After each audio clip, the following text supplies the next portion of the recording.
এবার সরাসরি সময় বেঁধে দেওয়া হলো মোহামেডান সভাপতি হুমায়ুন কবিরের জন্য। হয় টাকা দাও, না হলে নিজের গদি ছাড়ো। তার কারণ ৩বার চেক বাউন্স হওয়া এবং মোহামেডান ক্লাবের ঘোর বিপদে ঠেলে দেওয়া, এটা কিন্তু আর বরদাস্ত করবে না মোহামেডানের কর্মসমিতি।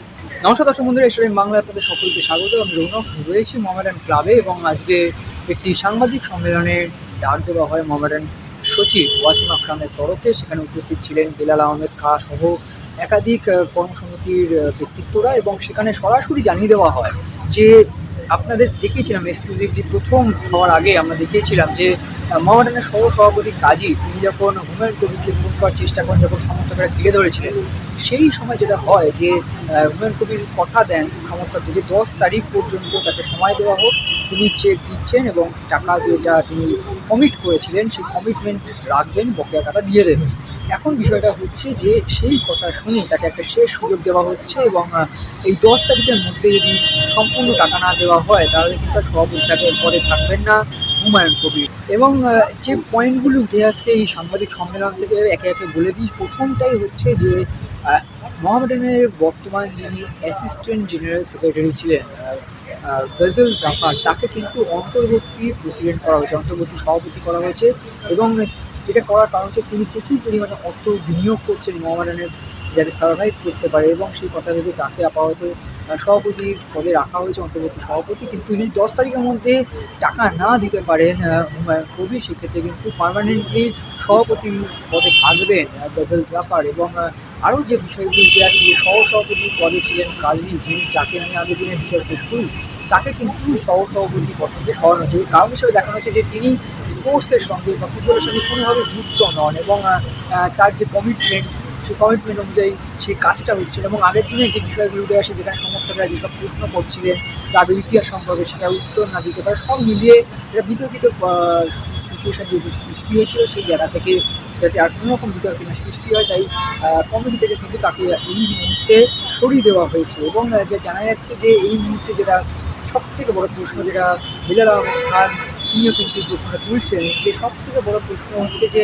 ফুটবলারদের কীভাবে টাকা দেওয়া হবে। কারণ ফুটবলাররা বিগত 40 দিন তারা টাকা না পেয়ে কিন্তু খেলে চলেছেন এবং এখনও পর্যন্ত নতুন মৌসুমে আনবিটেন তারা।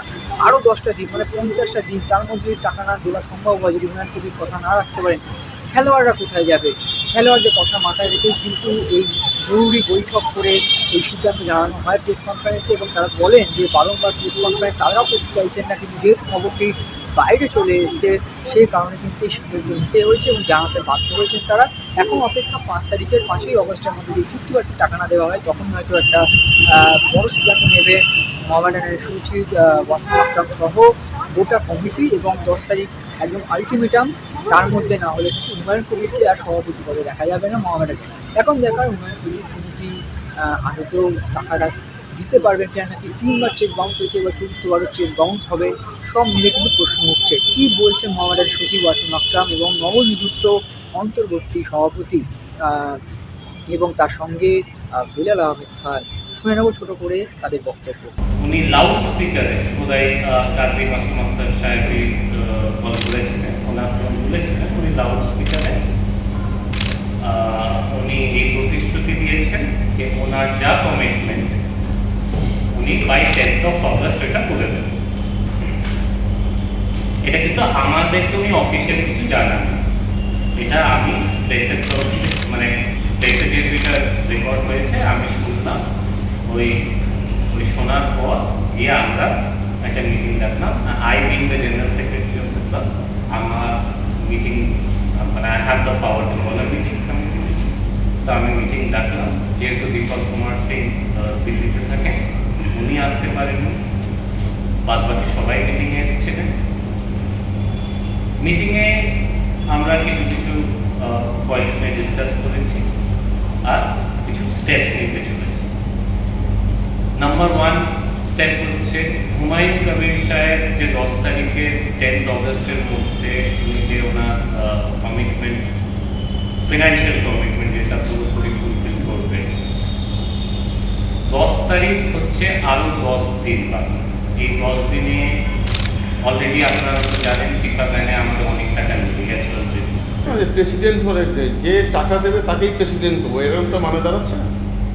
না এরকম তো তো আপনি যখন 5 দিন সময় দিচ্ছেন, তো 5 দিন পরেও তো আপনি ওনাকে প্রেসিডেন্ট করতে পারবেন। না 5 দিন যে সময় দিচ্ছি, এই 5 দিন তো আমাদেরও তো অনেকগুলো বিষয় আমাদের আলোচনা করতে হয়। প্রেসিডেন্ট যদি আনরেসপন্সিভ থাকে 5 দিন পরে উনি টাকা দিতেন, বাট উনি তো কোনো মিটিংয়ে বা এতে কোনো রেসপন্ড করছেন না। তো আমাদের অনেকগুলো ডিসিশনস নিতে হয়।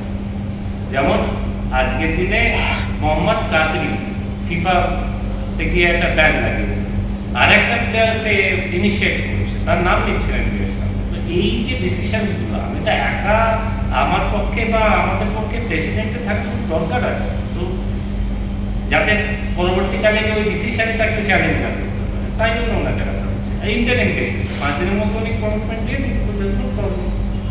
আপনাদের সাথে কোনো কমিউনিকেটই করছেন না আমাকে তো অফিসিয়ালি উনি এখন পর্যন্ত মানে আপনি যেটা বললেন যে অডিও যে লাউড স্পিকারে, সেটা সমর্থকরা যখন ঘিরে ধরেছিলেন ওই মাসুম ভাইকে, তখন ওই ফোনে দেখুন, আমি তো- দর্শকদের বলেছেন হ্যাঁ যে আমি এটা ভিডিও ফুটেজ দেখেছি।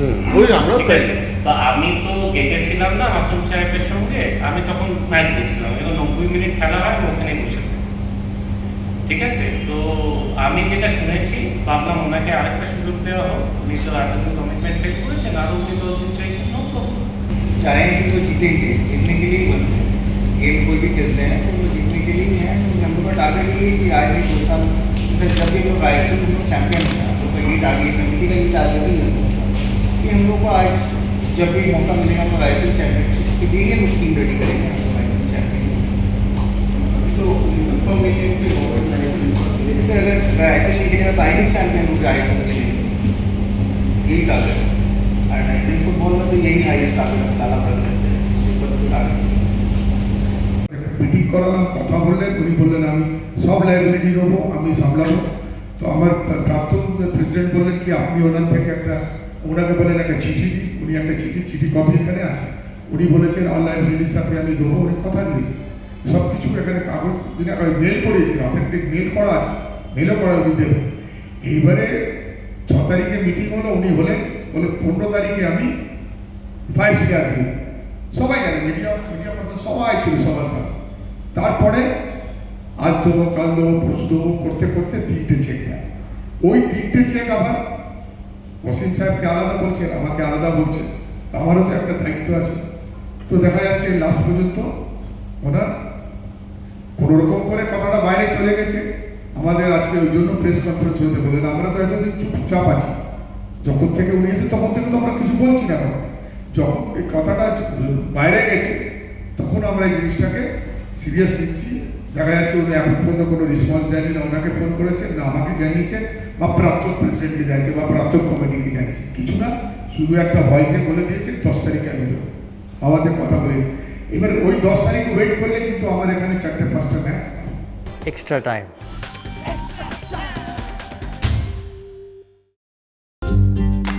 লেটেস্ট নিউজ আর এক্সক্লুসিভ ভিডিওর সঙ্গে আপডেট থাকতে এখনই সাবস্ক্রাইব করুন আমাদের ইউটিউব চ্যানেল।